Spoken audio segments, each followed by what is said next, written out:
The next school I want to talk about, the next story really, is one about coming together in a mixed-use environment. New York City, where we're going to have our fall conference, certainly is probably one of the most urban places you can possibly imagine. There are a tremendous number of schools in New York City. The New York City school system creates all of their facilities under something called the School Construction Authority. The School Construction Authority treats schools in New York City very much like the state of California treats schools in California. Very rigid standards, very specific approaches and guidelines to how schools are designed and implemented, and very rigorous safety and security requirements for their schools. But in the late 1990s, a discussion began, and the discussion began with the Lower Manhattan Development Corporation, the New York City school system, and a group called New Visions for Education. And the discussion was about how can we create new innovative schools in New York City that engage the learner in a more active and integrated way in the urban environment. Born out of that was this school, which is the Millennium High School. The Millennium High School is located actually right in the heart of Lower Manhattan. This is ground zero. So this is the school site right here. That's the Wall Street Stock Exchange, or the New York Stock Exchange. Literally right around the corner. This is the heart of downtown New York. That piece of land, had the school district tried to buy it, would be prohibitively expensive. What they did was they worked with the Development Corporation to identify space inside of an existing office building. And this is a view from the floor, the 13th floor of the building, that became the school. The school itself is 3 floors in this office building. These elevators are actually locked off, and they're private elevators that service only these 3 floors. The rest of the elevators, you can see here, go past, and occupants can't access the school from those elevators. But the students enter, and the public enters on this 13th floor, and they come up to this central entry place, and they're exposed to a very open environment, a gathering space here, which is really designed as group learning space. Learning happens in both the formal classroom and in niche spaces and alcoves and open areas outside of the classroom.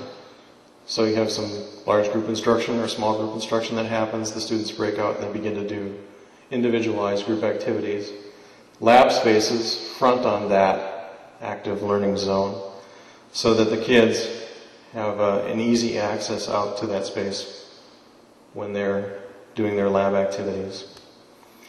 It really is a different paradigm for looking at the learning environment.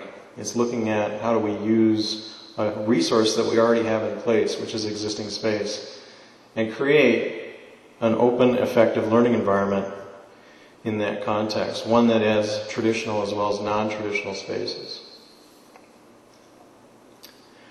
The third story I want to talk about is really looks at the notion of community. And how do you create community in an urban school? In Chicago, Illinois, there was a real challenge in one of the southern neighborhoods of Chicago. This is actually a neighborhood that's a little bit south and east of Midway Airfield, if you've ever flown into Chicago. And the challenge was that there was a very rapidly decaying portion of the neighborhood that was being underserved in terms of the student population and the types of resources that they had to accommodate their needs.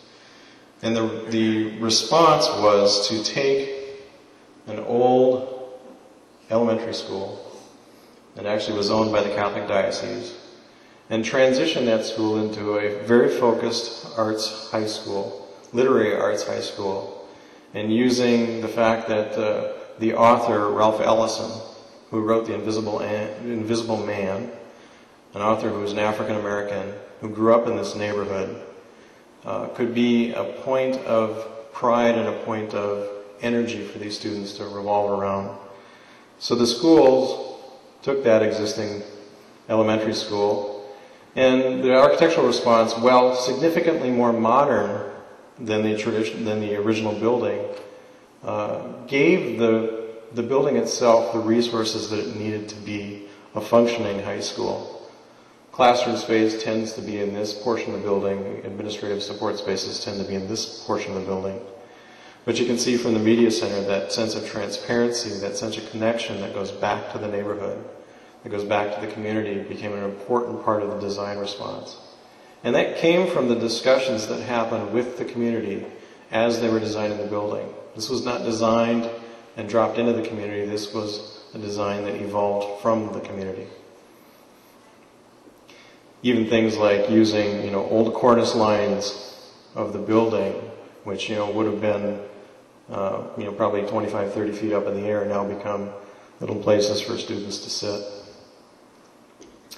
My last story today is really one here in California and looks at some of the specific challenges that we face in California.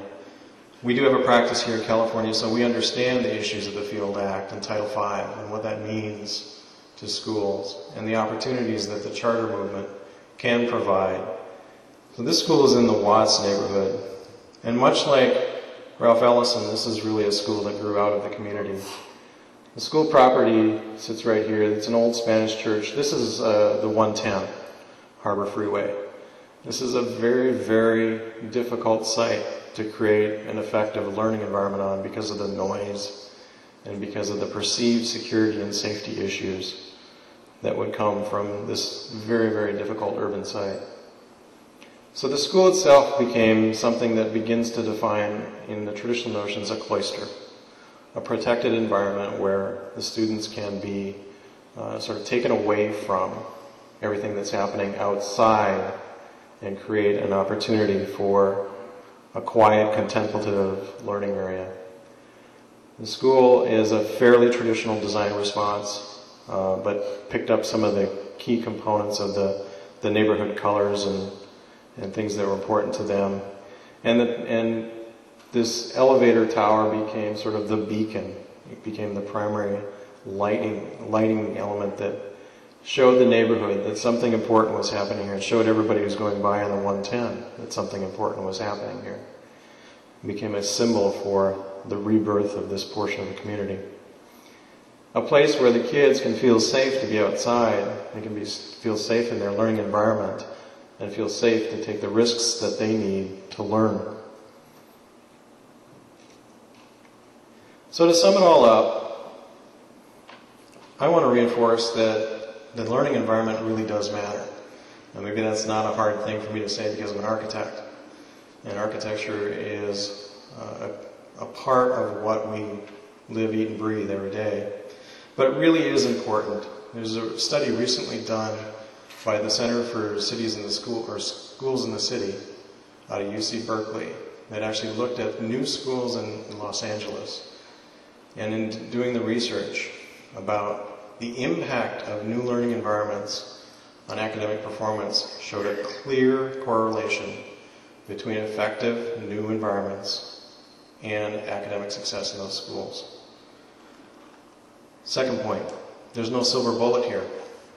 The 4 stories I've shared with you are just really the tip of the iceberg. There's so many different stories from around the country that I could share with you, but it's hard when I've only got 10, 15 minutes to kind of pare it all down. There's no one answer here. You have to do a lot of different things, and you have to do them well, and you have to do them in a lot of different ways. But overall, across all of the solutions that I've seen across the country, the 4 themes that I talked about, focusing on the community, focusing on partnerships, creating a mix of uses in the environment, and looking at other models for the actual academic implementation in the school. Those are the things that make successful learning environments in the urban core. Thank you.